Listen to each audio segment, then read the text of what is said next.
Well, dear students, please ask your colleagues to join. This is the concluding session. Let them make the best use. I request the representatives, like I have Bhagyasri from Rajamandri. Please take the lead. Ashwini from Mahanandi, please take the lead of asking your friends to join.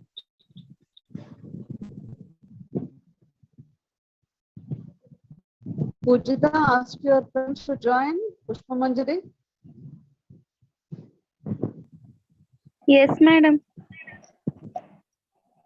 Yeah, please join. Okay, madam.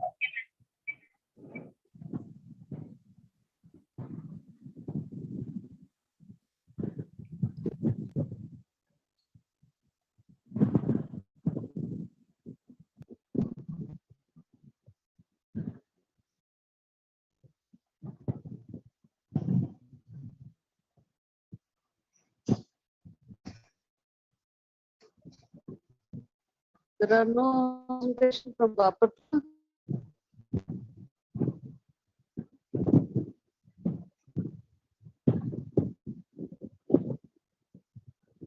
Ruchita AH is from which college? May I know?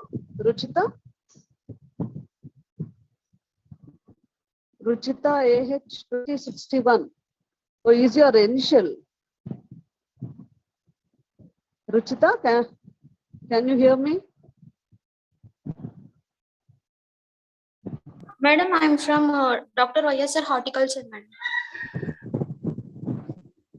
Oh, YSR Horticulture. Okay, please welcome to the session. Well, the AH represents Anantrajpet Horticulture College. So, Yes, madam. what does AH stand, Ruchita? Madam? Horticulture College at Anantrajpet. Yes, madam. AH, Anantarajpeta, madam. College of Horticulture. Okay. So, yeah. Please ask your friends to join, because we'll have aspirants from your college that has prompted us to have you for another session for all of you people. Your lady was also asking the speaker.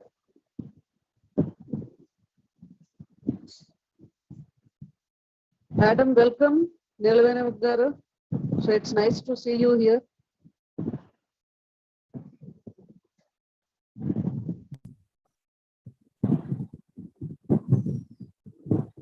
So today is the concluding session, and well, the number of participants is somewhat disturbing me.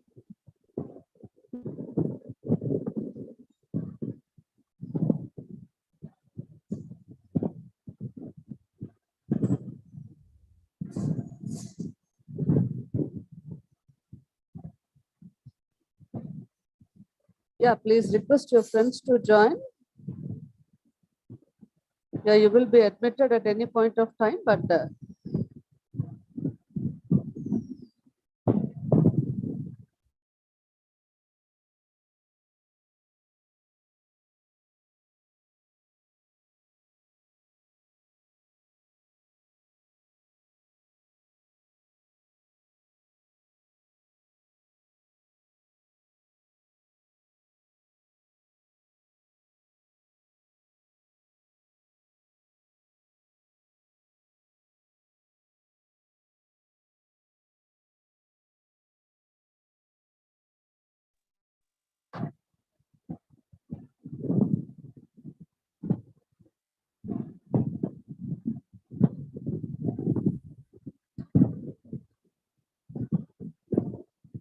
welcome Renuka, welcome to the session.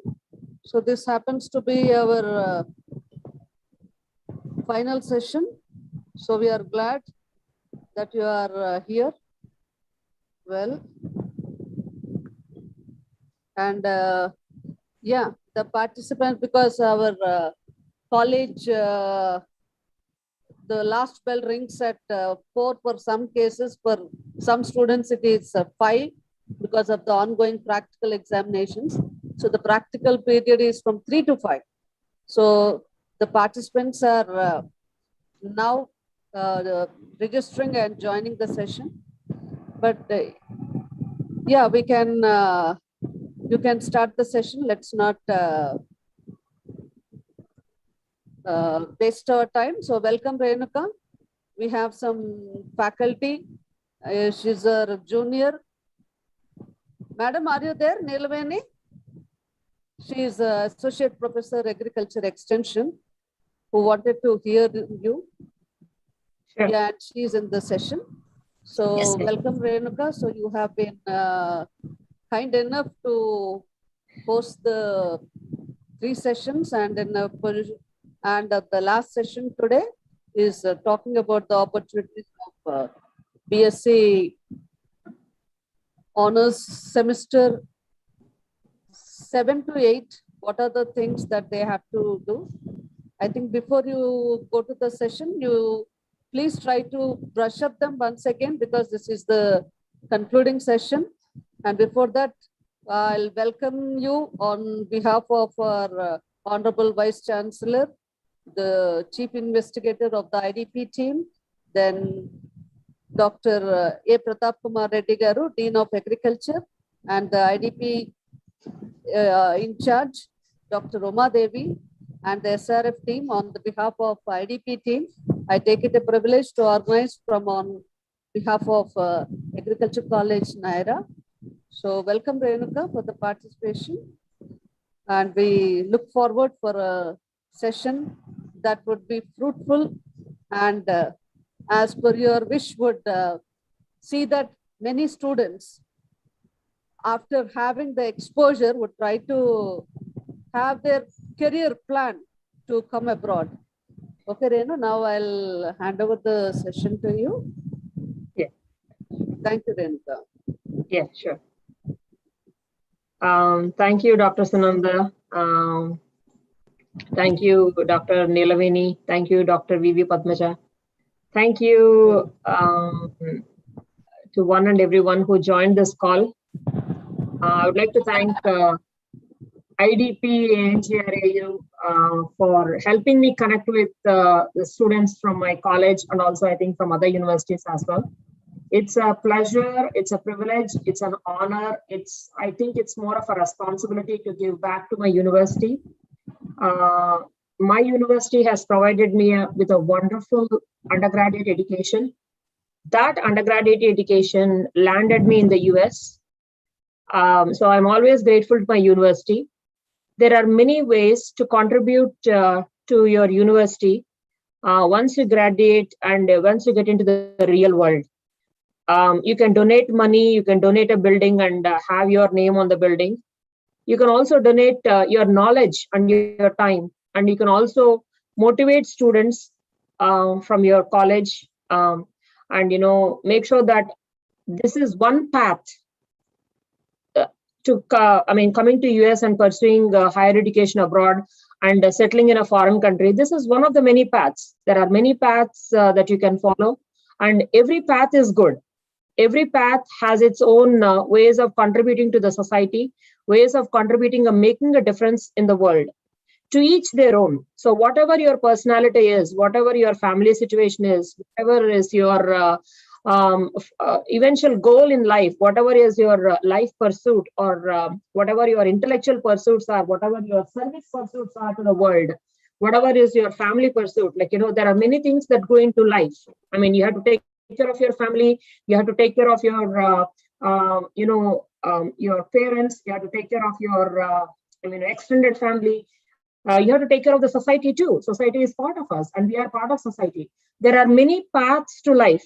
There are many paths that you can choose after completing your undergrad education. At a minimum, everyone needs an undergrad education, right?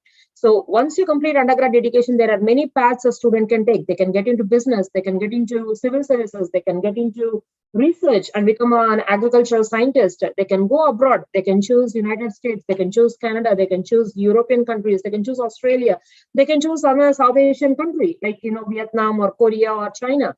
So there are many ways to lead life. So this was my way of leading life. So I saw many benefits in coming to United States and settling in this country. And so did many of my classmates. I mean, from my batch itself, there are at least 8 to 9 people from my batch who are in this country, who are doing wonderful jobs. They're having good employment, and they have settled here. At least I can tell you, all my friends, all my classmates who came to the United States, they settled in this country. So what I'm trying to tell you guys is, this is one path you can take after your undergraduate education. And if anyone is pursuing this path and they are stuck at any part, at any stage, please contact me. If you are stuck because of economic reasons, please contact me, so that I know, okay, you are a person who needs economic help. Yes, all funds and all financial part will be managed from my end.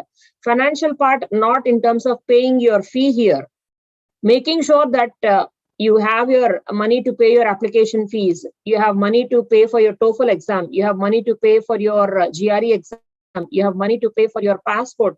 If you are stuck in those initial stages, because in order to apply to the United States, at a minimum, you need a Indian passport.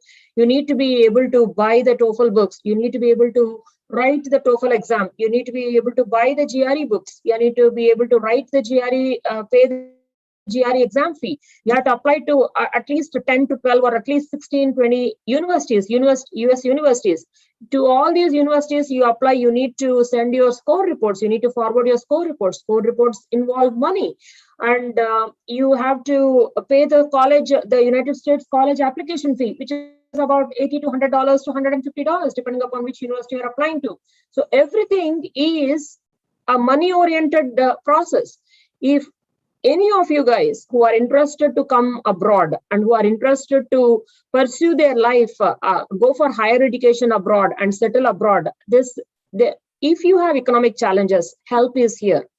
That's what I'm trying to tell you. When I say I'm going to offer you economic help, that does not mean I'm going to pay your first semester tuition bill or the second semester tuition bill. No, I'm not that rich, but I'm rich enough to pay your beginning steps are taken care of. So all you need to prove to me that you are a person of merit, you are a person who will get 100% scholarship. So in order to get 100% scholarship at a US university, first you guys need to be well informed. What are the things that I need to do during my undergraduate? What are the things? What are the checklist? Should I have a LinkedIn profile? Should I do a service project?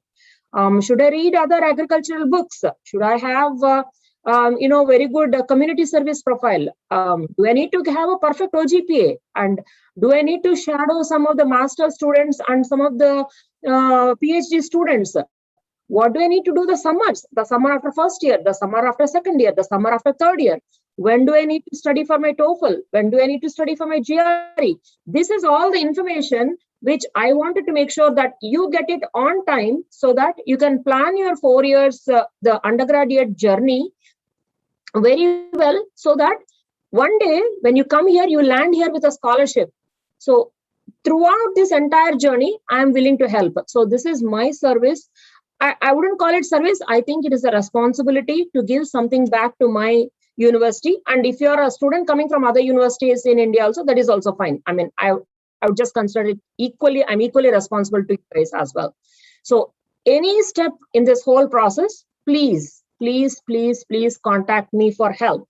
Unless and until you ask me for help, I would not know what exactly your exact need is. So my contact information is v.renuka. Yeah, my contact information is v.renuka, RENUKA @gmail.com. So you have my email, and my WhatsApp cell phone number is USA. I think USA code is 01, I believe, 206-280-4827. My information is also available with the faculty who are attending today's seminar, Dr. Sunanda, Dr. V.V. Padmaja, and Miss Uma, like IDP, ANGRAU, the lady who manages all these calls and everything. So my information is with them as well. all the slide decks of the past from semester. First, the overview session, semester 1 and 2, semester 3, 4, semester 5, 6, and today's slide deck. If you are not having it right away, they're all available with Dr. Sunanda and with all the other faculty members. Please reach out to them. So please ask if you are stuck at any point in time. Please ask for help. I am willing to help. I'm a very honest and a person of integrity. So when I promise to help, I will help you guys. So you don't have to have second thoughts about, is she giving is she for real? Yes, I am for real, and I'm willing to help you guys, and I treat it as my responsibility to give back to the community.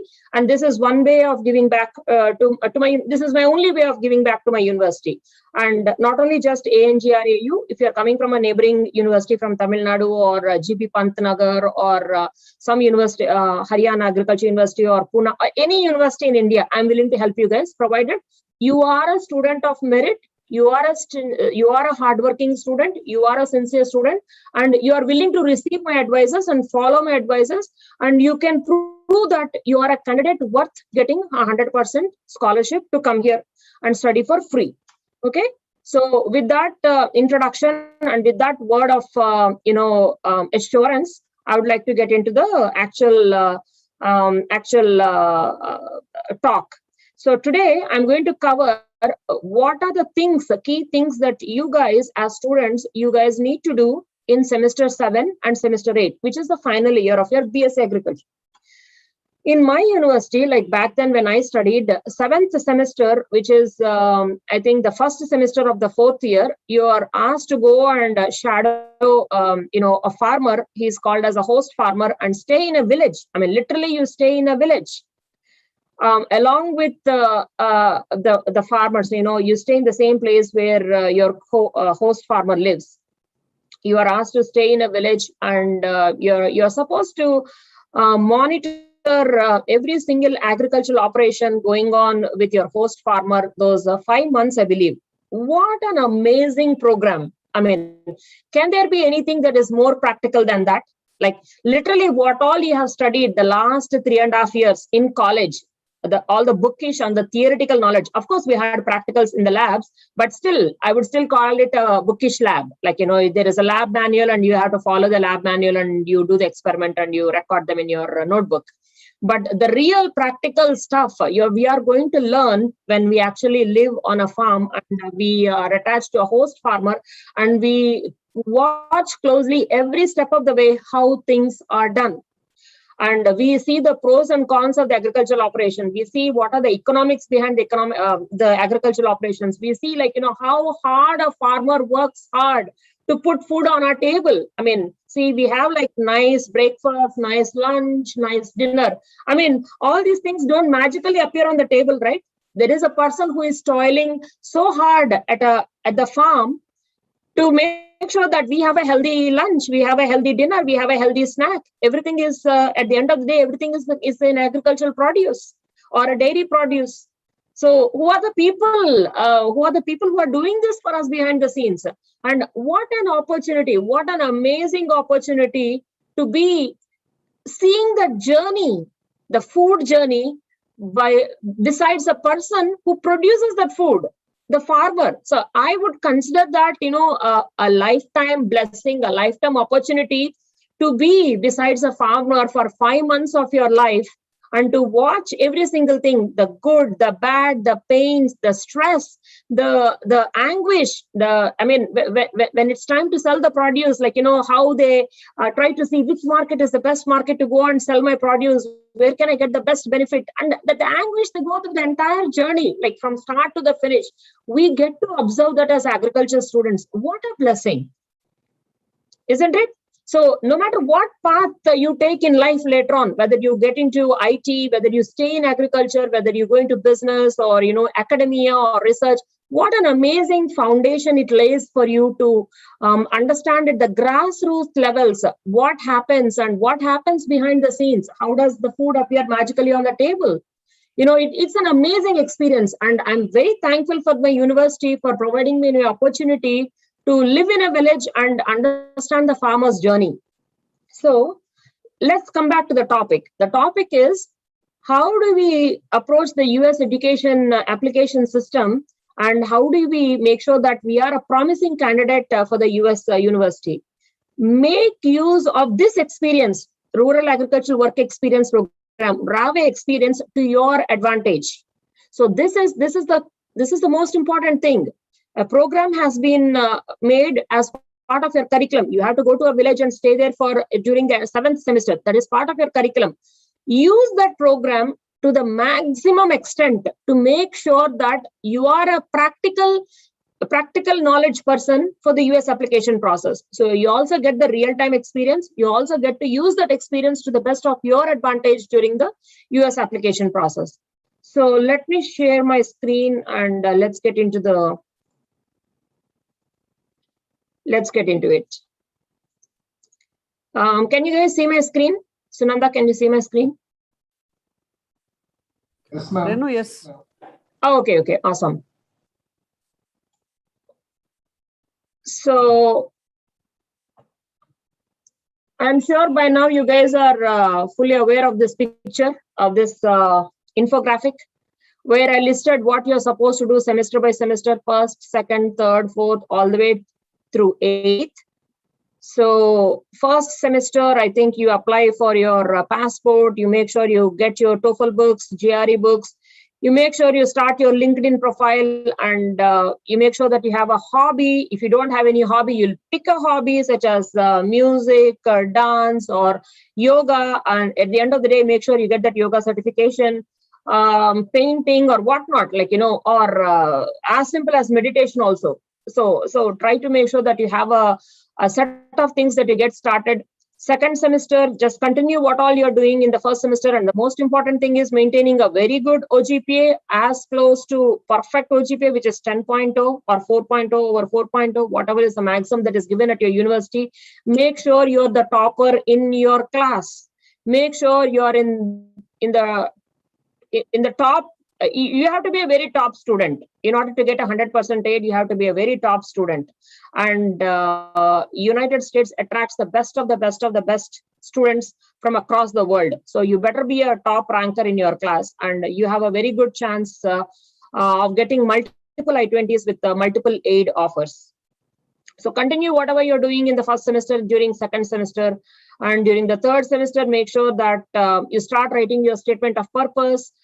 Start identifying the list of professors that you want to contact during the 5th and the 6th semester. Make sure you're make sure by the time you are you have already taken the TOEFL exam, the GRE exam, and shortlist some 10 or 15 universities after pursuing communication with 30 plus professors.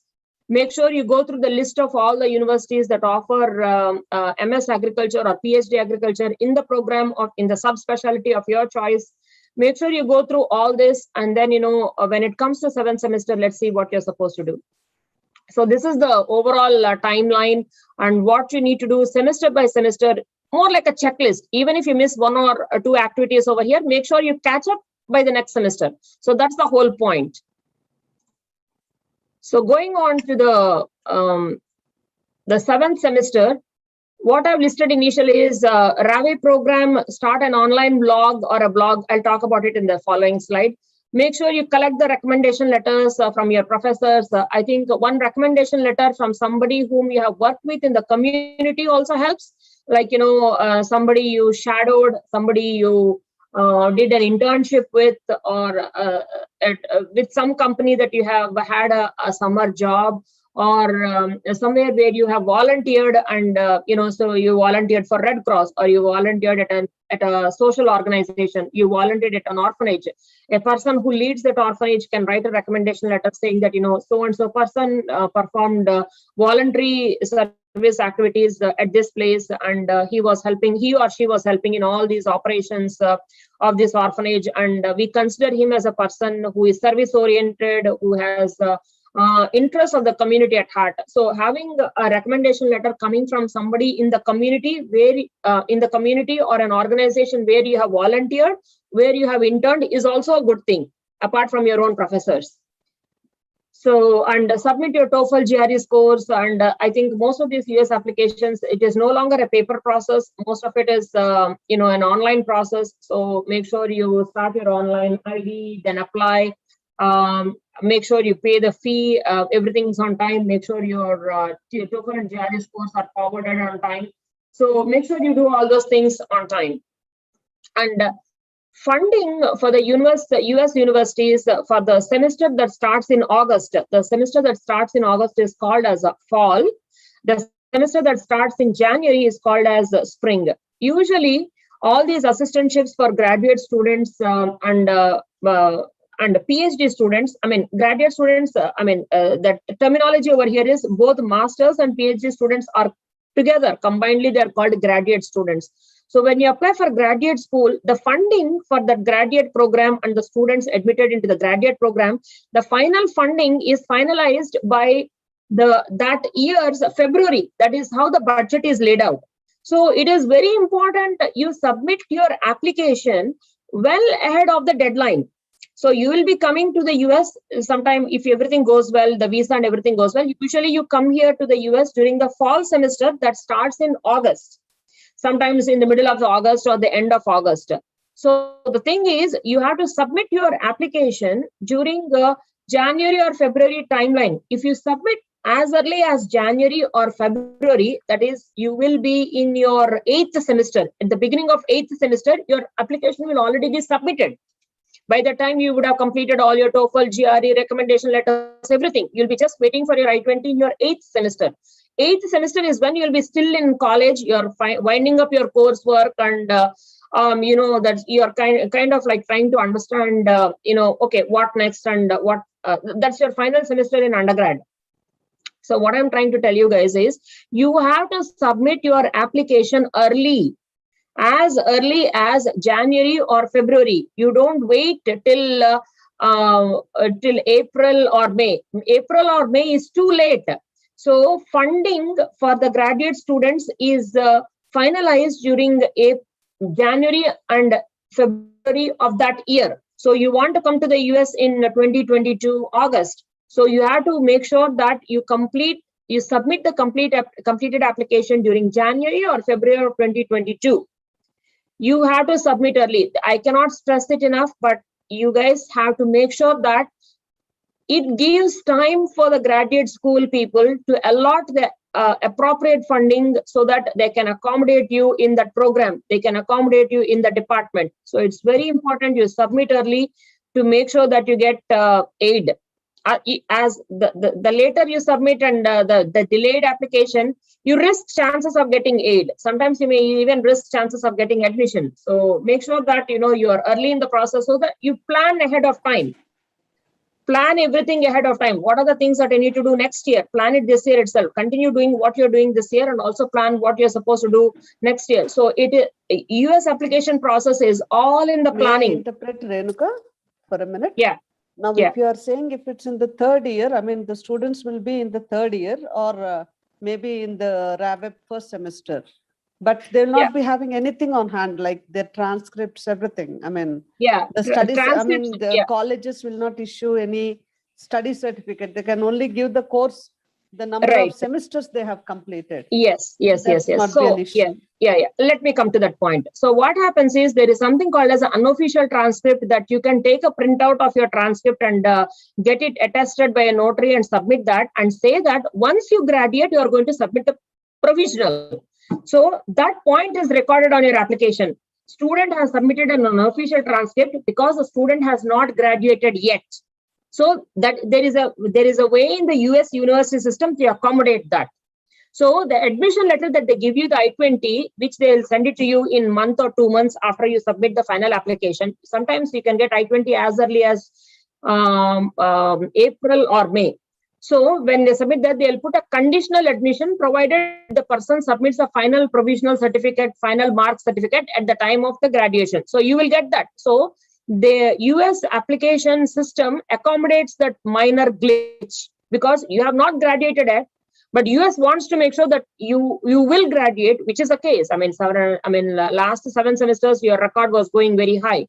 So it is understood that you're going to graduate with in full colors with a very good OGPA, and you'll come out with flying colors. It is like an unknown, unwritten understanding, unwritten agreement between you as a student and between the university over here. So they accommodate that minor glitch in the process, in the logistics.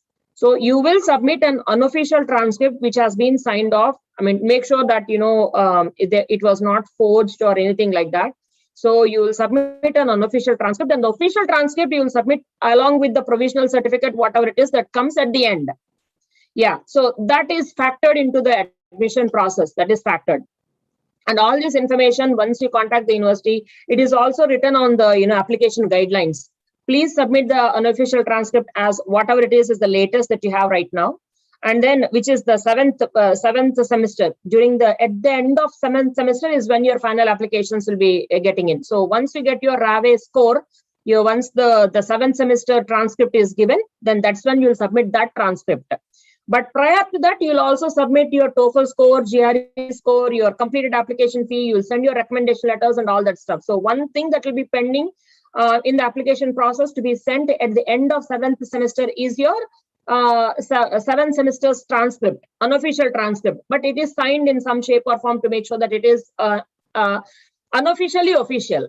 It's not like you just take a printout and send it, but it's some kind of an unofficial, some attestation or some kind of a notarized thing. So you'll submit that, and once you graduate, once you finish the 4 years, you will submit that as a final paperwork before they give you the I-20 or provisional I-20. So that glitch, that minor glitch between the Indian graduation system and the US admission, that minor glitch is factored into the admission program. But it is a understanding, it is a belief, it is a trust between the US university and the Indian student that everything is going to go well. I mean, it's not like, you do very well till 7 semesters and 8th semester, you're going to flunk or something like that, right? So it's a good understanding. So that the delay in sending the final transcript is understood, very well understood by the US universities. So did I answer that question, Sunanda? Yes. Yeah, that is already factored into the US, the admission process. So you're good.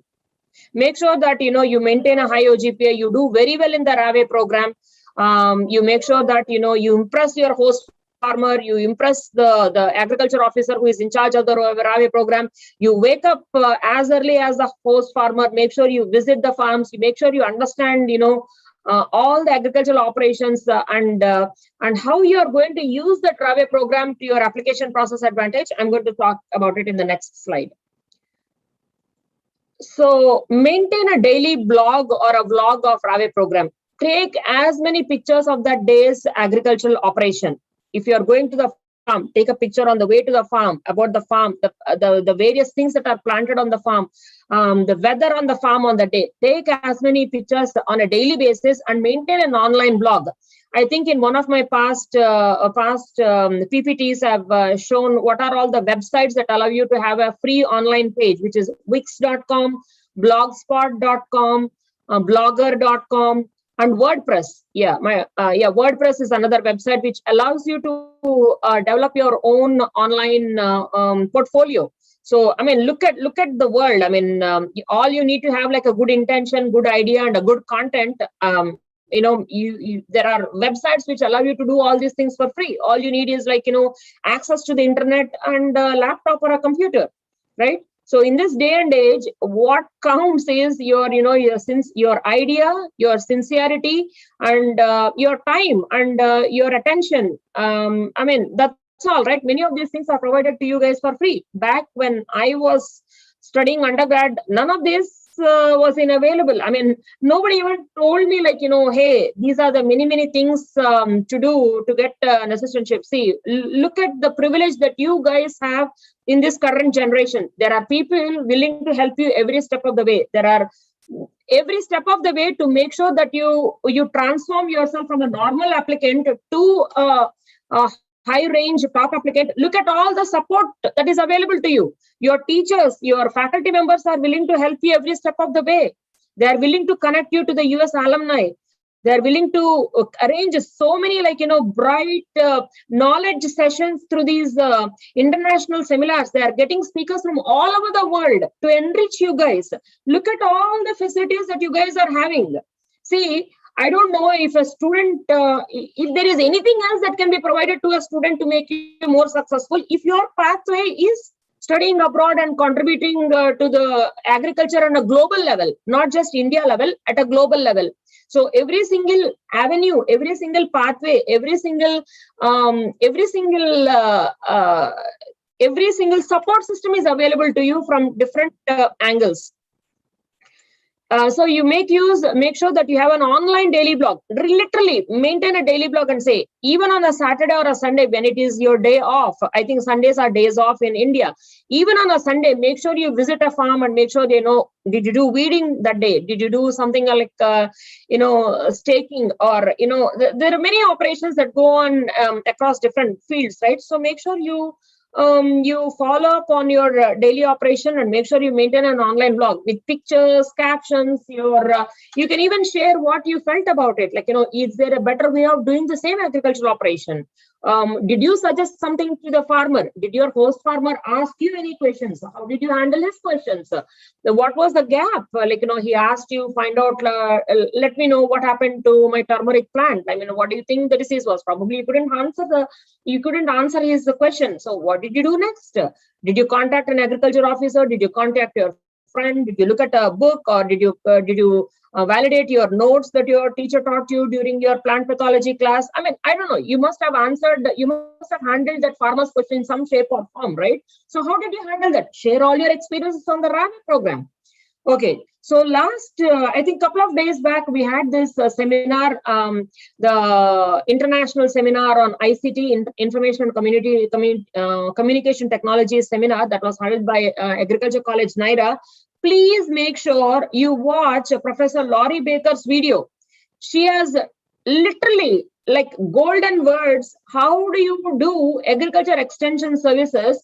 How do you make sure that you reach out to the world, that you make sure that whatever agriculture operations you do, agriculture projects you handle, agriculture initiatives that you take out, how do you reach out to the world? What are the different online tools that are available to showcase your agriculture work? So please make sure you watch her video. There are every single slide of hers, I have watched it. Every single slide of hers, it has a lot of information, and this is the best use of in the whole US application process. So make sure you're an online blog, and there are lots of online tools that are available. And how do you showcase your work to the world? Because once your professor or the graduate school committee in the US, they click on your online blog, that should impress them. That single impression that you create through your online blog, which is a multi-hour work, right? You're doing the agricultural operation at the ground level, and you're also showcasing it online. So what more, the pulse. I mean, literally they can see the pulse of your work in the RAVE program. So make sure you go through Professor Laurie Baker's video. She has literally explained in detail what are the different avenues, what are the different ways of harnessing the power of social media, and how do you use the taglines, hashtags, and everything to connect with other farmers and to showcase your work. So make sure you watch her video from start to the finish, and follow the tips that she has given in that video to enhance your online blog or the online showcase of your RAVE experience. That link to that online, you send it to your professor, you send it to the graduate admission committees, and saying that, hey, I'm not just a theory person, I'm not just a GPA person, I'm also a practical person. Look what I did the last 5 months during the RAVE program. So use the RAVE program to your best advantage. I mean, this is one key thing that will land you into a scholarship. How you maintain your online blog. And I can't stress more than this. I mean, this is a very important component in an application process. Whatever do you do in the 7th semester, use it left, right, and center. Showcase it well to impress the scholarship committee. So pay attention to every single agricultural operation, every single day of your village. See, without skipping a single day, those 5-6 months you stay in a village, every single day, make sure you do sincere work at the farm. Make sure you impress your host farmer. Make sure you impress your agriculture officer, who is your, I think, the person whom you report to, who gives you the grades. Be very sincere in your work. I mean, you have been sincere all the 6 semesters prior to the 7th one. Be sincere in the 7th semester as well. Okay, let's move on to the next slide. The next slide is Professor Laurie Baker's video. I think I have given you the timeline. I think it starts at 4 hours, 28 minutes, whatever. And watch the entire video. It runs to 30 to 40 minutes. And this is the video link. So, moving on to the next slide, which is you have to collect and send your recommendation letters. And then once you get all these I-20s, see, if you follow all the things that I've mentioned in all these videos, I'm sure actually every single university you apply to in the US should give you full aid, if I'm not mistaken, and if everything goes well on time, your scores are sent on time, you took the GRE, TOEFL exam on time, everything, your professors wrote wonderful recommendation letters, which is the case, right? If you are a wonderful student, of course, professors are going to write wonderful recommendation about you. I mean, they will observe you, they'll observe your qualities like sincerity, hard work, obedience, willingness to take new initiatives, willingness to learn more, things like that. All those soft qualities also they observe in you, right? So they're going to give you wonderful recommendation letters.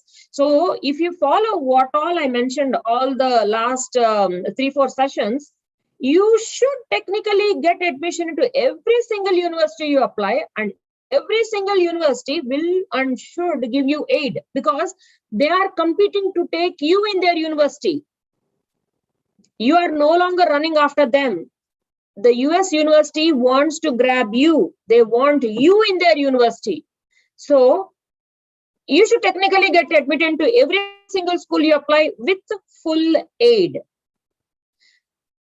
So that is the ideal case scenario. In a non-ideal case scenario, at least you should get admission into 50% of the colleges that you apply.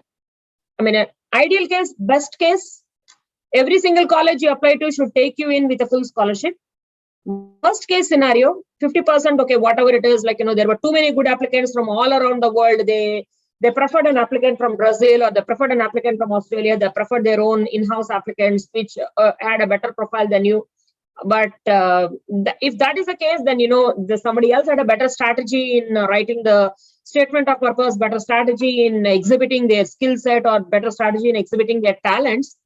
If that is the case, probably 50% of the universities you may get rejected. But technically, best case scenario is you should get admitted into every single college if you follow what all I mentioned. And that is not that hard. And this mindset of working hard, this mindset of being a multitasker is actually going to lay you the foundation for your survival once you come here. Your survival in the United States is also very important.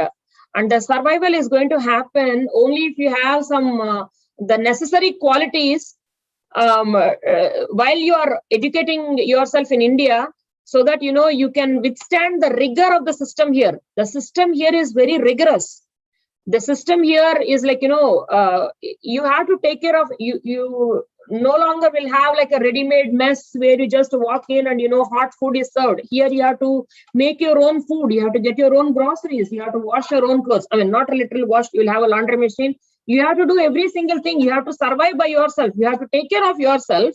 And then you have to take care of your department work. You have to take care of your assistantship duties. They're paying you assistantship means they want you to work in their labs. They're paying you money for working in their labs. They want you to be a teaching assistant for one of their undergraduate courses. So apart from your coursework in master's or PhD, you are a bunch of other things that you need to do. And you'll have time to do each of those things. So you need to be that multitasker. You need to be that good, effective communicator. That is the reason why they ask you to take the GRE exam. There is the reason why they ask you to take the TOEFL exam, so that you can very well communicate with your classmates who are no longer just Indian. Yes, you will have some Indian classmates, or you'll have international students like you who have come to study other fields of science. but you also have to communicate with people coming from other countries and people coming from United States, right? That is the reason why they want you to be a very good English speaker or be a good English listener. So that is the purpose of the TOEFL exam. And the purpose of the GRE exam is the GRE hones you to be a scholarly person. See, when you are getting into higher education, you have to read bunch of papers. You have to do a lot of background literary search.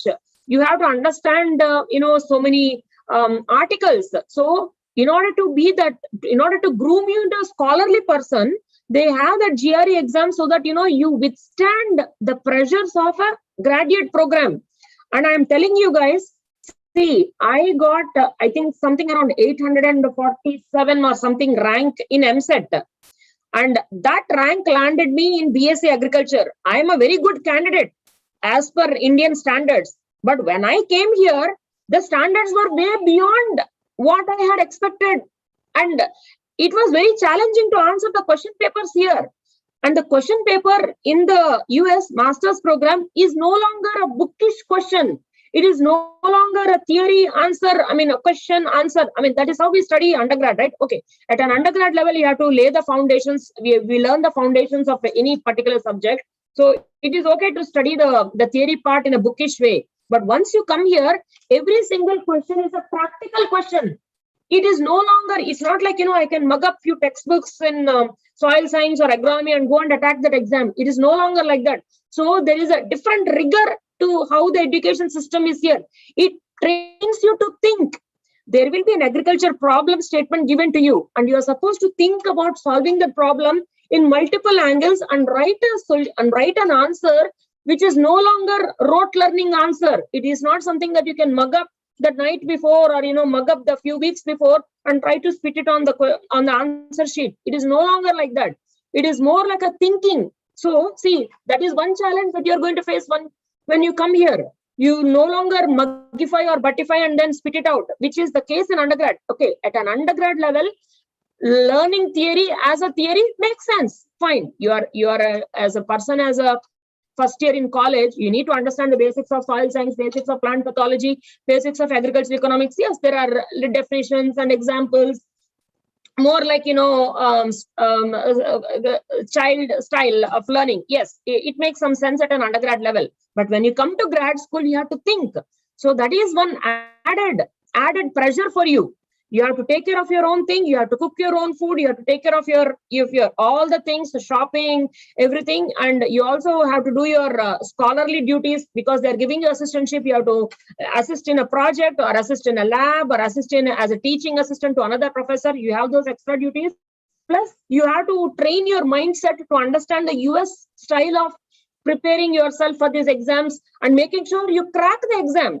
And once you come to PhD and all these things, you have to crack so many exams, qualifying exam, thesis exam, bunch of things. So you have to adjust to the rigor. Yes, if you are a good candidate and if you are a candidate who was given a full scholarship, they understand that you can withstand that. That's the reason why they're admitting you and saying that, hey, once this guy or this girl comes to our college, he or she is going to be successful, which is the case. But look at all the different changes that are going to happen in your thinking, in your academic style, in your learning styles, and in how you're upgrading. This is the switch that is the foundation for the next stage of your life. Okay, so you will have a lot of things to handle at one time. So be a multitasker. All the things that I said every single semester, from first semester all the way through 8th, will actually groom you to adjust to the setting here. So, and once you go for the US visa interview, like I took this information from this source. So when you click on this, you should be able to get all the information. What kind of questions are asked by the US visa officer? The study plans, they'll ask you, like, why did you pick this university? Why did you not pick that university? What are the different schools that gave you admission? They want to see your reasoning. And being as genuine as possible, being as authentic as possible, and being as honest as possible actually helps you. So academic capability. See, this academic capability that the US officer, the US visa officer can find out based upon your GRE score, your TOEFL score, your undergraduate OGP. Everything is like right in front of them, right? So you take all these things when you go for the US visa interview, so they can make sure that you are a highly academically capable person. Financial status. The financial status. This is the part that we are trying to crack very well. Once you have that full aid, this is when the US visa officer will feel comfortable. See, a lot of us are coming from middle class backgrounds. None of us are like, like ultra damn rich. So the only pathway to go to the next stage of life and to see success in our life is through hard work. So US visa officers want to make sure that you are a financially high capable person to handle the fee structure in the US. US fee structures for graduate school programs run as high as $60,000 to $80,000 per year. Even if you go for a university which charges less tuition fee, somewhere around 40,000 to 50,000, nothing less than that. Convert that into Indian rupees. I'm sure your dads will get heart attack. So to make sure that you come here with your own funding, that is the only way to convince a US visa officer, yes, this person looks like he or she has full aid. So financially, this person is going to be okay in the US. So that is where it is very important to come here with full aid. Yes, sometimes there are universities which don't give you aid, but they will allow you. But this part becomes very tough to convince the US visa officer. You have to show multiple bank statements that the money is deposited in that bank for many years, and you have to convince them about the sources of income. How do you manage? What if you don't get assistantship? Like, this becomes this section of the US visa interview becomes very tough to handle at the visa interview question. During that visa interview, the Q&A session between you and the US visa officer, in case you don't have aid. So this becomes easy. This segment of the interview becomes easy once you have aid. That is why I have been stressing from day one, come here with full aid. And there is a way, there is a method to this madness. There is a way to do things. And if this is where your heart lies, I mean, everything, it depends upon the student. What exactly does he or she wants to do in their life? And if you are a dreamer, and if you are willing to dream big, and if you are willing to rise to the dream and willing to put all the sweat, and help is available in all angles from you. Your faculty is willing to help you. Your US alumni is willing to help you. There is information on the internet, that there is information that I have gathered and collated and put it in a PowerPoint. Everything is available to you in front of you, and it has been served on a plate. All that you need to do is, make up your mind and say that, okay, this is my path to life. I'm going to choose this as my path for my future and whatnot, and keep going. And they also, US visa interview people also want to know, what are your post-graduation plans? This is a natural question. Okay, you are coming here for the visa interview. I'm going to give you the visa. So what do you plan to do after your master's? What do you plan to do after your PhD? And there are ways to answer that question. I plan to come back, or I plan to go to another university, another country, and gain exposure in that. I plan to do a postdoc, or I plan to settle as a research scientist globally, and I want to work as a research scientist in a global organization. Mention that I would like to work for UNO, I want to work for WHO, I want to work for this particular USAID. There are so many global organizations you can work after you complete your master's or a PhD degree from the US. So be honest and tell them, these are my post-graduation plans. So make sure that you are very authentic. And what exactly do you plan to study? This one question, I still remember what the lady asked me. She asked me, if you can do this master's program in India itself, why are you going to this so-and-so university? She asked me that question. You should have a genuine answer. I had my own strategy. I had my own reasons. And I prepared an answer ahead of time and said, these are the things that are available in the US university and that is not available in my own university, which is the reason why I applied there. So you have to make that clear value add points from the university that you pick to go. The final I-20 that you pick, say like, you're planning to go to Oklahoma State University. You have to say that I am going to Oklahoma State University because there is a program that connects 3-4 other departments, and I am interested in that program. That particular program is not available at my own home university. At my own home university, if I join this program, I can only study agriculture through this angle. But if I go to Oklahoma State University, I can also do a course in robotics. I can also do a course in remote sensing. I can also learn some data science. So that program of crop science or soil science or plant pathology allows me to do this integrated approach, have this interdisciplinary approach, so that I can blend myself multiple disciplines of knowledge, and I become a well-rounded agronomist, a well-rounded soil scientist, or a data science backed soil scientist, a data science backed agronomist, a data science backed agricultural extension specialist, whatever it is. So you need to tell them why you chose that university and what is the difference between that university and the same program that you could have applied in India itself. So there will be a difference, right? University, how the education is delivered will be different. What kind of interdisciplinary programs are available, it's going to be different. And the exposure that you're going to get is going to be different. Everything, right? So you have to have a very authentic answer. So US visa interview preparation is a whole ball game. And there are multiple tutorials that are available on the internet. They're available on YouTube. So make sure you go ahead, prepare a list of visa interview questions and prepare an answer for each of those questions. So make sure that you follow that. And if you have aid, it is guaranteed that the visa interview will go very well. If you have aid, if you don't have aid, there need not be any specific reason for rejecting you at the visa interview, but they can have any reason to reject you. Maybe they think that you are not financially highly capable person to what if in case something goes wrong, will this person survive in the US financially? So chances of rejection are high if you don't have aid. So keep that in mind, guys. So you have all the more good reasons to prepare your resume and to prepare well ahead of time, so that you land here in the US with aid. You get an I-20 with aid, because this process has to go smooth, because this is the final step of the puzzle. This final step of the puzzle has to be smooth. That is when you'll get here.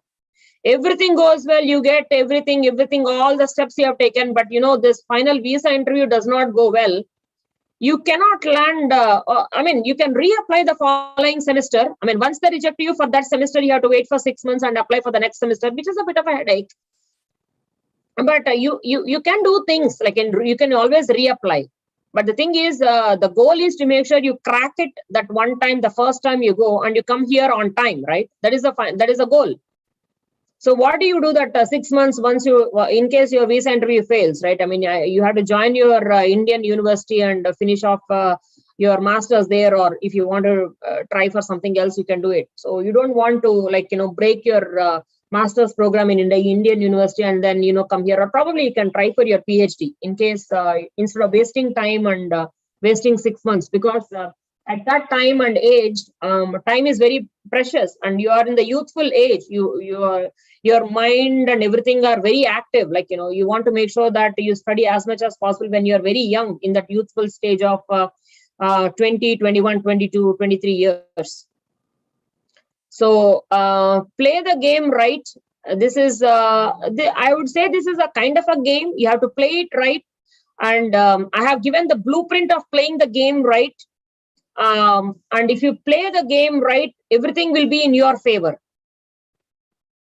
And help is here, and ask me help for anything, guys. I will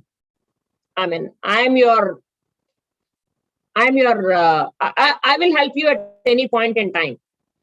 I don't think I have that financial resources to help pay your fees once you come here, but to a point of getting you, helping you get aid you or assist you in getting an I-20 with aid.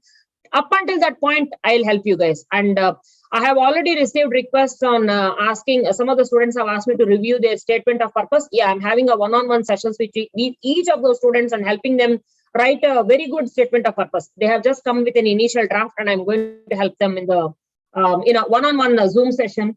And every single person who has contacted me via LinkedIn or via email, I have arranged a one-on-one Zoom session and I have clarified their doubts.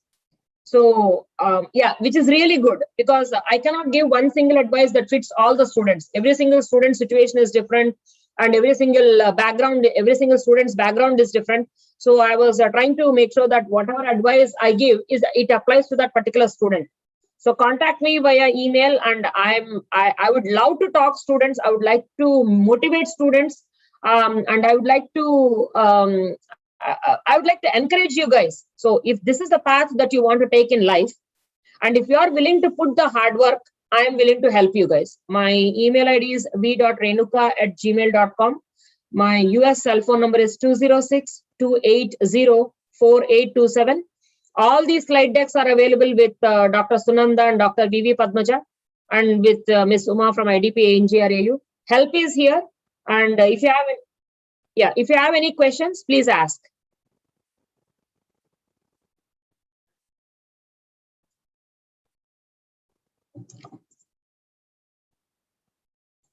If you have any questions, students, please ask.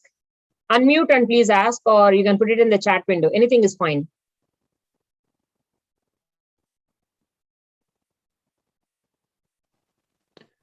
Well, we had a question on the chat box about, is that only the higher merit students can get chances for coming abroad? See, you are there is a lot of scope for picking up, because we have our credit system such that there is always, if you do the best, because initially in the first and second semester, students will have a problem of acclimatizing to the university system. So there will be setbacks. It is of how you try to face life as a challenge, and how you try to bank upon the various opportunities that are available with us. Okay, any from your side, Renu, for the question? Yeah, out of all the 8 semesters, probably if one semester the OGPA is low, it is okay. But you have to give a justification why your OGPA went low during that semester. Was there anybody in the family who got sick? What was the reason? Were you too much entertainment, too much online fun, some relationship problem, boyfriend, girlfriend problem? You can explain and say, that semester my GPA went low and here are the reasons. And I learned some life lessons from that incident. Write that. I mean, show that you're an emotionally mature person and how you grew in life. So out of those 8 semesters, if one semester or maximum 2 semesters, if GPA dropped, but I mean, you should be able to pick it up the following semester. See, US people, they know who is a sincere student and they know who is an insincere student. They watch every single move of our 4 years. In India, all you need to take is an entrance exam to get into master's program. Am I right, Sunanda and Vivi? Yeah. Yeah, one single entrance you take, nice. Next step of the life, you go ahead. But in the US, they evaluate a student from 360-degree angle before they take you into the department. They want to make sure that you are a good communicator. There is a reason why there is a TOEFL and GRE exam. They want to make sure that you are willing to put your heart and soul once they admit you with full aid. So they evaluate you at a 360-degree angle. So here and there, if you have some slight glitches, you are lagging behind, and if you give a justification why you lagged behind, why you got a B grade in a certain course, when everything else, every other course you got an A+ and your OGPA was 9.0, and in some course you got like an 8 or a 7.5 or something, give the right justification. Write the justification in the statement of purpose. Write a convincing reply. Don't fake it. Write a genuine reason why your OGPA went low. Or in the very first semester, you are trying to adjust to a new system, or you are coming from Telugu medium background and you are switching to an English medium B.sc agriculture. Give them the right justification. If everything is good and your TOEFL score is a little bit low, and you explain to them, I am coming from a Telugu medium background. My parents have not gone to college. They are coming from a rural background. We don't speak English at home. We don't speak English at home at all. English is not my language. First 12 years of my life, I did schooling in Telugu medium or Hindi medium or Gujarati medium. Give them a justification why you are see, out of all the many things in your application, if one part is lagging, give a justification, give a convincing justification that they will take into consideration. But overall, You have to come across as a hardworking, sincere, very polite. Because only if you are polite, your professors are going to write recommendation letters, right? I mean, you have to be very nice to your professors, very polite and genuinely polite. That's what I'm trying to tell you. You have to be genuinely polite to your professors once you come here. So practice this art of genuine politeness with your professors in India first. Then that habit will continue when you come here. Renuka, I should again say that there are a lot of opportunities for being provided by the universities for the present generation students. As you know, as you have rightly pointed out, the IDP team, as you have seen, of how we are trying to organize and get the students. We are, I mean, like as if the proverb goes, the horse is brought to them. I mean, whether it drinks the water or not, it is again up to their, I mean, what they wish. It is.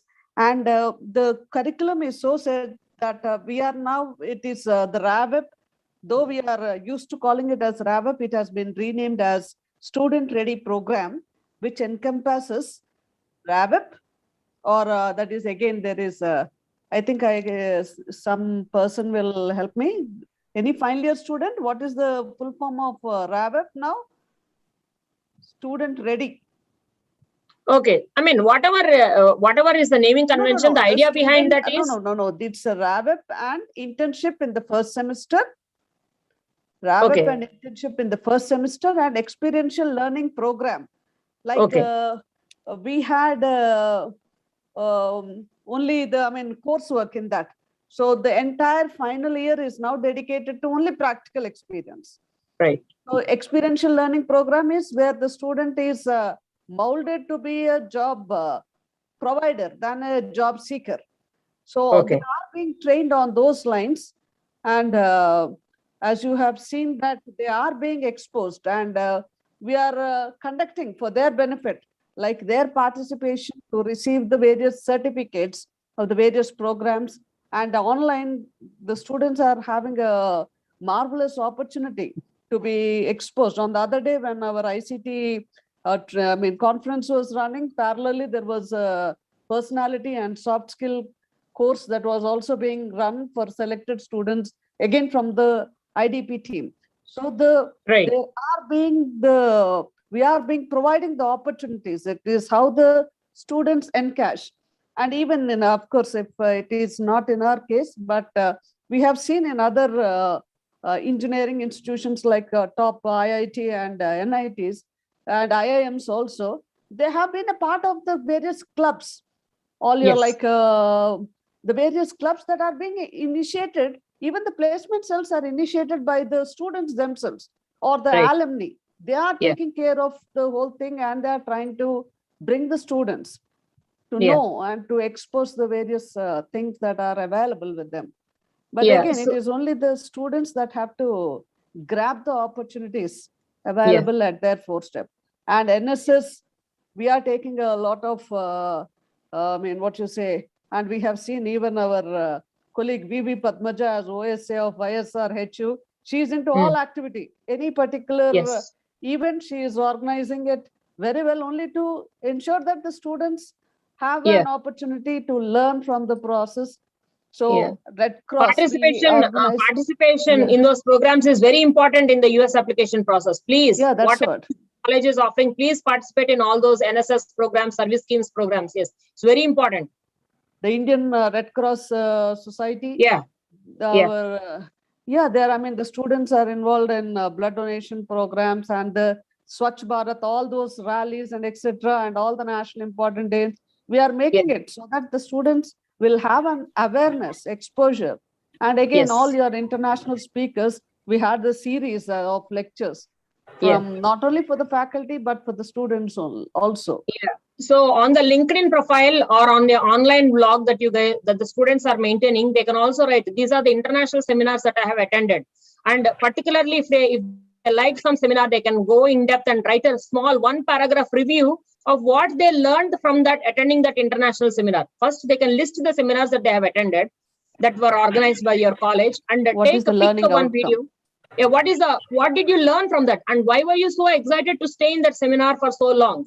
So write 1-paragraph review. Yeah, there is another Now, special Renuka, NSF what is this program. blog about? What is, I mean, how do you think, do we have Individual. to write the blog and that have to be shown? How We do have to you create view it. it? So every Rate it? student, I have advised all the students to have their own blog. Say like, Reddy Pravalika. Reddy Pravalika, say like she is from Naira Agrico. Reddy Pravalika nairaagrico.blogspot.com. Have a title of that blog like that. So she's an agrico, right? Reddy Pravalika, Naira Agrico, or bapatlaagrico.com. So if you go to these online websites, wix.com, wix.com, blogspot.com, blogger.com, wordpress.com, you can build your own online websites. That is your online portfolio. In that online portfolio, you can write whatever you want. It's like your online diary. You can upload pictures, you can write paragraphs, you can, it is like, your own website, your own space on the internet. So you give that link to anybody can look all around the world. They can look at, what your, what activities you're doing, your online journey, your educational journey, you're showcasing it to the world. So it is very important. Every student has CV? this because Is it an everything you elaborate cannot. CV? No, Is it an elaborate you can biodata also update or your CV. Yeah, you can That's also like update. a biodata, which will be on a worldwide. Not only, no. Vivi, not only biodata. You can upload your biodata along with the biodata. It's like your online diary. Yeah, everything. So there are sections where you can put about me section. There is a, my resume section and RAVE activities section, semester by semester, your hobbies section. There are various segments that you can update your online profile. So that link, if you give it to your professors or the graduate school committees, this is my online presence. So if they click on that link will impress them. That's what I'm trying to tell you guys. So have an online website, and I have listed those websites which will give you an online access for free. Like it will be like Reddy Pravalika, nairaagrico.blogspot.com, wordpress.com, where you will list everything chronological order. So, and you have multiple sections on your blog, like a resume section, your service activities section, your sports activities section, your RAVE activities section, your seminars attended section. There are different sections on your blog. So it will literally, it's like you showing them all that your history of those 4 years in undergrad in one single click. Okay. Sometimes you cannot fit everything on the US college application. So things like this, your LinkedIn address, your LinkedIn profile and its address, your link to the LinkedIn page, things like that. So there are many ways of showcasing yourself, harnessing the tools of the 21st century, like, online presence. Oh, there are certain questions, Renuka. Have you gone through them or? I'm seeing the chat window. People ask me for my phone number and for my email ID. Okay. Can you read out those questions, because I'm not seeing anything in the chat? No. It's only those things, what you have just talked about. Yeah. Okay, Renuka, So, thank you. I think you are running short of time. I think we are already crossed 6:10 p.m. from India. And I think you need to attend to the office. So I thank you once again for having spared for our students, motivating them, inspiring them. And we also hope, like from Naira, if there are any persons who really have been there at USA to pursue. And as I said, we are on the intention to create a WhatsApp group wherein we'll attach you so that you can post all those material which you have been sending to me through emails, all those things that are relevant for GRE, TOEFL and other examinations. I will as well post it. And any students' queries, you can answer them once in a week or in your free time. You can engage yourselves to go through that WhatsApp group where the relevant questions will be posted. And there are we have a group, it's wide, we have the horticulture students and agriculture students and students, faculty also being a part of this particular program. So we'll just ensure that the WhatsApp group functions well, and you will be available. Okay, so we have taken it as a granted as an alumni of Agriculture College Bapatla, and because of your selfless service to the university as such. No, we not got service, promoted. responsibility. I feel Okay, responsible that's- that I need to do yeah. something back to my So university. that's a Responsibility. good word. So now even our friend Padmaja had entered. Now I should, Madam had entered, Sharda Jayalakshmi Madam. Welcome, Madam. Madam, are you Okay, there? ah, Can you put Hello, on Andy. the video? Good evening, ma'am. Good evening, Madam. It's nice to see you. Madam is a professor. She worked as a university officer, university librarian, and many other portfolios. Madam also worked as a board member of ANGRAU. She's a pathologist, and Madam actively participates in all the webinar sessions. She was even very curiously following all the ICT seminars on the other day, right till the fag end. Madam, are you available? I mean, are you putting up your video? That will help us. Okay, okay. Madam is a senior. Hi. Madam, you are from Tirupati, madam. Yeah, I'm from Tirupati, PhD Hyderabad. Good evening, PhD madam. Hyderabad. Good evening, madam. Madam, glad to meet you. Nice to meet you, Andy. Nice to meet you. Yeah.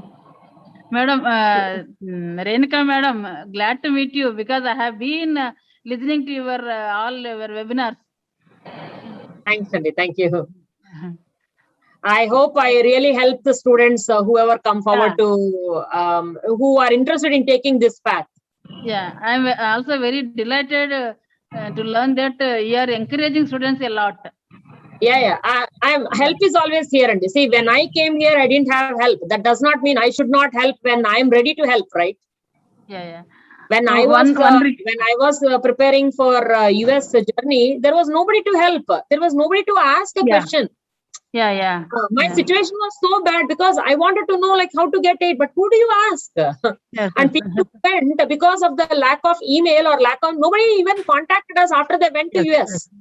Yes. And we did not know their family members or else it was very hard process. But look at the situation now, 2021, everything changed. Yes, ma'am. One request, ma'am, our students are interested in doing PhD there. Can you guide in any way? Yeah. See, PhD students, same thing, whatever you're supposed to do during the undergrad, make sure you do all these things during your master's. While complete your master's program and all the extra things that I told semester by semester, please squeeze them into your master's thing. They have completed PhD, MSc program and they are ready to do PhD, and one of the faculty also interested. She's working at Okay. So in that case, for people who have completed the masters, they must not have done all these extra things, right? So they can do it during the, probably they're working right now. That's what I suppose. After masters, probably they're working. During the work period, they have to do their job, plus do all these extra things, upgrade their LinkedIn profile, make sure they write the GRE and TOEFL. See, there is no age limit to come to the US. People come at all ages. People finish off their, masters, and then they work for 4 or 5 years. And then they think that, no, I think I need to go for higher education in the US. They come here for PhD. See, once you come here for PhD and you complete PhD, you'll get a green card in 1 or 2 years. So that is the best part of completing US PhD. Yeah. So once you finish off and once you get your green card, life can go along your way. When you come as a software engineer and your application is in EB2 or EB3 category, it takes anywhere from 15 to 20 years. Probably this is where all your cousins and nieces and nephews are, right? Yes. It takes anywhere from 15 to 20 years to get a green card if you are an IT employee and you're coming in the EB2 and EB3. Compare that scenario with an agrico who comes to the US for a PhD. You complete your PhD, you join some PhD program, or you join some postdoc program, or get into a place of employment after your PhD. With the publications that you have in PhD, you can, your lawyer will apply. You have to hire a lawyer. A lawyer will apply your green card in the EB1 category. When you apply a green card in the EB1 category, you will get the green card within 1 or 2 years. Look at where you are ahead of everybody else in life. Once you get the green card, you can start your own business. You can jump any job. You can, you can work as a faculty in the morning, and in the afternoon you can run your own business. You can do a second job. I mean, life is at your fingertips. Once you get the US green card, you can do whatever you want. You're no more restricted to do this job. You're no more linked to a visa system to enter the US, leave the US, or you're like a permanent resident. You're after getting the green card and you stay here for 5 years, you become a US citizen. My brothers, two of my brothers are in US only. One is in Dallas, one is in California. Oh, nice. They are in IT? One is in IT, one is in agriculture, but he has shifted to MBA. Okay. Yeah. Nice. Students are Madam, it asking was, how nice to talking to you. differentiate fake universities and state universities. See, wherever a US university has an agriculture program and a PhD program, they are all good universities. And I have listed all the list of US universities in one of my slide deck.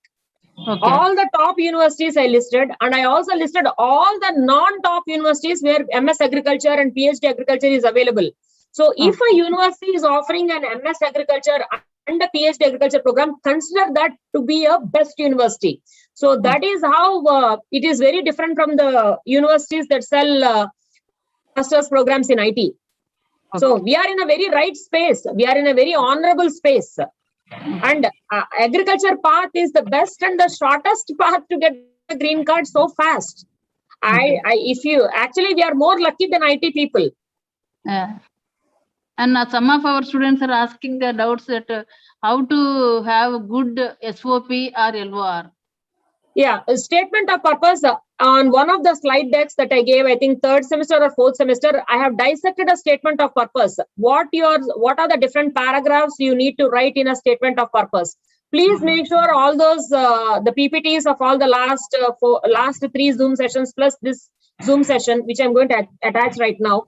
Please make sure that everything is available to the students. So I dissected each and every step of that, and I have submitted to the students. The IDP team is already doing send your that, PPT. Madam, I attached it to the chat window. Okay. One more thing. So on the statement of purpose, actually, I got contact request from 2 of the students who are currently applying for the next cycle. I am actually having a one-on-one session, and I'm correcting their statement of purpose, because statement of purpose is individual to every student. There is no generic state of purpose. So currently I'm talking to a student. I think I'm going to have a Zoom call sometime in the next 2-3 days. I'm helping him to rewrite it and write it in a better way, to add his experience, to add his knowledge, to write it in such a way that it impresses a US graduate school committee. So on the SOP, you all will definitely need help. So please contact me, and I'll have a 1 hour or 2 hour Zoom session, or 2 or 3 follow-up sessions to hash out the SOP, and the same SOP you tweak it here and there to apply to the different universities. Okay. So I'll help you guys. If any student asks the guidance in LOR and SOP, please I'll send to you. Yeah. Letter of recommendation also. There is a format so that you can give that format to all the people, to all the professors, and they can literally tweak it a little bit here and there and write a good LOR. Yes. Please guide in that aspect, because students are coming to me and asking so many doubts. Please give them my email ID, and I'll schedule a one-on session. I think I have so far I have spoken to 15 to 16 students already in various Zoom calls. Okay. Thanks a lot. Parle. Madam, our Renuka is always fully energetic. I don't know what is her secret, credit but goes he has to been talking to non-stop. Yeah. I think even the word non-stop doesn't fit her energy levels and tempo levels. And even at the early morning hours, I had to wake her up and see that she's get ready for the session. She is able to do it. Thank you very much. So that kindness, it's always a shade. Many people were kind to me when I came to the US, especially my faculty, my department, my faculty, the university I landed. I don't know if it is the right timing or God sent the right people at the right place at the right time. I was touched by their kindness. They were always willing to help me, and they were used to ask me at the end of the meeting, one-on-one meeting with the faculty member, is there anything that we can help you? to be more successful? That was the question that each and every single faculty member used to ask me. Some of my classes, my grad classes, there were 2 students and 1 professor, 2:1. Even if there was like 1 student in the class, the professor never cancelled the class, the university never cancelled the class. They had the class, even just for 1 student, they had the class running. Look at the dedication they had to help the students. I was touched by the kindness of those people, right? So of course, I will have that same ethic. See, other people were kind to me. Let me be kind to somebody else. Let me be kind to my own university students. So I was touched by that. Yeah. Okay, thank you. US universities, the best part about the US university professors are, they are ready to help a student. They are ready to help a student to become more successful. Actually, they want you to be more successful than them. I mean, what more can I speak of the best qualities of US education system? They are willing to help a student. Yes. Okay, Hats off to you, and also Sunanda and your friends Padmaja, because you led this series of talks. Yeah, Sunanda. Actually, Sunanda is the ringleader. No, it's not that. Okay, because I could see the enthusiasm and Jill, and it is only my thing is tap her potential to our students. Well, that's all. I'm only a liaison. Well, Sunanda, you did a marvelous see work. that. Thank you very much, madam. And Renuka, I think we should stop now. It's already 6:25. I thank Sunanda, one request. I'll send my mail ID. Madam. Please send the PPTs of Renuka, because so many students are coming and asking doubts. Madam, who is now the person in charge for the international studies? Do we have, or are you? Uma Mahesh. IDP in charge is Uma Mahesh. IDP is Uma Mahesh. International, not that, international. madam. We had a director of IP. Prabhu Prasadni, madam. Maybe retired, Radha. Radha. I don't know. Madam is I couldn't recall. No. Madam is planning and monitoring. Okay, I mean, I lost touch because we have a person in charge for the nodal officer for international programs. Previously, the madam had retired. Even I'm not in a position to recollect who is now the present one. So please send PPTs of Renuka. I'll definitely do that. We are, we have already created a group. It is only those students who had registered today will be attached directly, because in today's Google form, we have included the WhatsApp number of the student. So that will facilitate us their directly entry to the group. So we were discussing, definitely, madam, your kind words are really a motivation to us, and your presence will also elevate this Thank you, Sunanda. session. So thank you, madam. On behalf of... just a minute, Sunanda. Please let me share my views also. So this is the last session of this program. So thank you very much. Anyhow, you are planning a next session with Renuka for horticulture students? Of course. Anyway, a lot of horticulture students also joined in this session. So since the last 4 sessions, so I hope all the students might have utilized this opportunity, and they will come up with a good result, and they can utilize your help in a proper manner, and they can come up well, and they will enter into the US. So with your guidance. So thank you very much, Renuka, for giving this opportunity to all our students. Thank you. When is the horticulture session, Vivi? Yeah, I'm thinking to have on second week of November or third week. So I'll give 2 dates. So let us see which one is convenient. So I'll He's waiting for the juniors to join. The newcomers. For that we will have 4 sessions, elaborate sessions. So anyway, before that we want to have one brief session. So for our PG students, for the benefit of our PG students. So some students are coming to me and asking.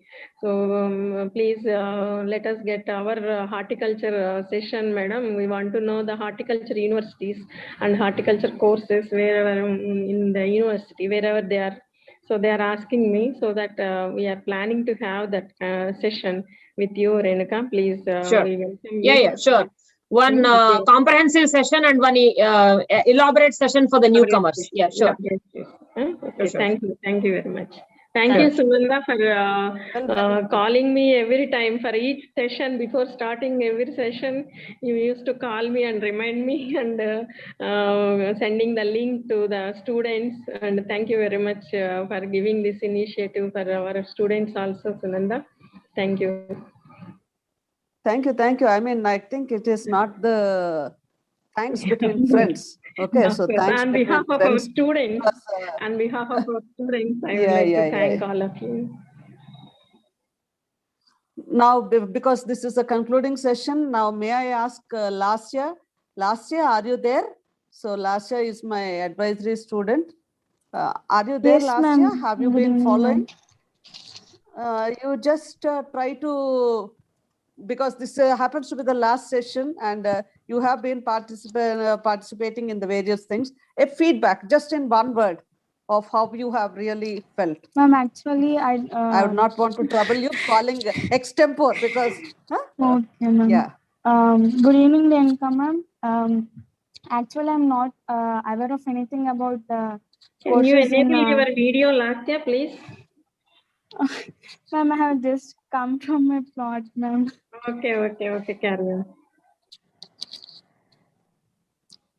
Ma'am, it's a very inspirational and encouraging sessions, ma'am. We have all conducted, and it will help us to build our career, to plan our career in abroad, ma'am. And actually, students like me were not able to focus on the next career option, ma'am. So all these sessions will be very helpful for us to decide our career, ma'am. And we'll definitely follow this, ma'am. Sure. Yes, ma'am. And thank you for giving me this opportunity, ma'am. Yeah, you're welcome. Okay. And thank you so much, ma'am. Pushpa, can you try to talk about in your own words? Pushpa? Pushpa Manjari? Madam? She's from Odisha. Yeah, you can just try to express of what, I mean, I think hearing the session, what is your views? That's all. Good evening. How you felt? Good evening, Renuka madam. Good evening. Myself, Pushpa Manjari Patra madam. Hello. Hello, ma'am. She's from Odisha. Hello, madam. Yeah, I can hear you. Yeah, we are able to hear you. Madam, thank you so much, madam, for giving us such opportunity, madam. My pleasure. Thank you, madam. Thank you. Yeah. If you have any Okay, questions, then, please ask. Okay, that they Madam- will try to do Madam, it. my contact with you later, madam, with mail and WhatsApp group. Sure. Thank you, madam. Yeah, you're welcome. So now the next trouble starts. It is how Renuka will try to see that she will be, I mean, already she has 15 students on board. So you will be having your number will be on the rise. How you tackle them, how to solve them, Yeah. what IT techniques you will follow to, as a data analyst, to solve their individual problems. Yes. Okay, I think you have to adopt all your statistical models there to divert you. I mean, because as you have said, it is the solution is independent to each one of them. Okay, so on behalf of the ANGRAU University, I thank the Honorable Vice Chancellor for giving me the opportunity, and also our Dean of Agriculture, the Principal Investigator of IDP, and the IDP in charge, Dr. Uma Devi, for giving me the free hand to organize this session, and IDP SRF, Dr. Shiva, for assisting me throughout the various sessions, because he had taken the lead when the connection was poor on my side. So I thank the SRF and all the others. And I should make it a point to thank B.V. Padmaja, B. Padmaja, Ammaji, and the other faculty members who I have been, and a special thanks to Sharda Jayalakshmi Madam for having been part of this program and making and elevating the level, because Madam is very well known in the pathology circles for all her work and in the various as I said, faculty board member of ANGRAU, and also the university librarian in the, what you say, integrated AP, if not in the divided AP, not in Navi Andhra Pradesh, but it is the unified AP. Madam worked as the university librarian. So I thank all my friends and all the student participants who had joined and interacted and had been a part of this program.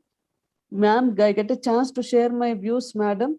Okay, so everybody is now in the chat box. So I think making a blog is an easy thing for the students, because having accustomed to the chat box, the only thing, if they can put the technical issues, it will become a blog. If I'm not wrong, Renu, is that so? If they put all the messages, if they are the technical in nature, that will itself will create a blog. So that will be a very even easy a job first for them. grader can develop a very good website online blog. It's not that tough, and there are wizards to create it. If you're a little bit not that technically savvy, you can go to YouTube and say, how do I start an online Wix page? How do I start an online WordPress site? How do I start my own online? So if there is like a 5-minute or a 10-minute tutorial on YouTube, just see the tutorial. Even without the tutorial, the wizard of these online blogs, Wix.com, WordPress.com, Blogspot.com, Blogger.com, they'll let you create a website in less than 10 minutes. And after that, start adding content, start adding pictures, and start writing the paragraphs. So it's like a progressive thing. The present generation is internet savvy. Even I said the newborn kids are also able to go through, browse, and get whatever they want. So in this context, and finally, I should really thank you, Renuka, for having given me the privilege of holding the Zoom sessions. Now you are an international speaker, so being a international Zoom session, so I have got the credit of organizing an international Zoom session. Thank you very much, Renuka. Even in the wee hours of the day, you are ready for us to cooperate and share your experiences and your selfless service, though you call it as a responsibility. So thank you very much, Renu. Have a nice day, and good night and good evening for all the students. And I leave. Thank you, one and all. Yeah, thank you, everyone. Happy Friday. Have a nice weekend. Padmaja is here. Our Padmaja is here. Okay, we'll. Madam, thank you, madam, for your presence. Thank you, Renuka. Thank you, Sunanda and Padmaja and all. Thank you, madam. Thank you, madam. Nice meeting of you, madam. Thank you. Bye. Bye. We'll talk after the Zoom session, because this is a recorded version. Okay, right. I'll talk to. Thank you, madam. Thank you, madam.